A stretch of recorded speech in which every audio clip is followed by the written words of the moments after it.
Kasi tuwing may masarap na ulam everyday, lahat kami nasa isang dressing room, tapos kumakain kami ng sabay-sabay. Sobrang saya, sobrang nakaka-overwhelm. Kasi tuwing magpasika talaga, tuwing anniversary, talagang kahit ako may mga na-discover ako sa sarili ko na hindi ko alam na kaya ko palang gawin. Tulad ng dancing, yung mga ganyan-ganyan. Tapos parang sobrang saya kasi mas nakakapag-explore ako ng mga pwede kong gawin.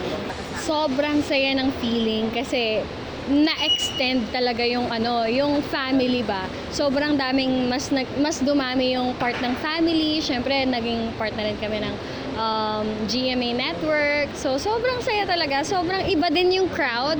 Iba yung feeling, iba yung basta iba. Hindi ko ma-explain kung paano kaiba, pero sobrang iba and mas better siya.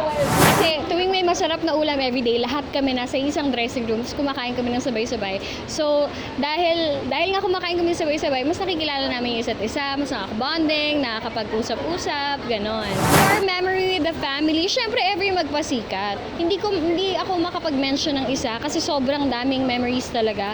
Pero for me, bukod sa magpasikat nga, yung mga, kunyari, kung sino may birthday sa labas, yung labas-labas, yung mga kwentuhan, as in yung mga bondings talaga na very genuine, yung mga biglaan. So, ayun yung core memories ko. Actually, meron na kaming plans ng family ko, bahay lang kami, kasama yung mga cousins ko, and gusto namin maranasan ulit yung overnight, kasama yung mga pinsan mo, 'di ba? Kasi nung mga bata kayo, 'di ba, lagi 'yon magkakasama. And ngayon hindi na siya nangyayari. So gagawin namin siya this year again for for the longest time, parang before pa.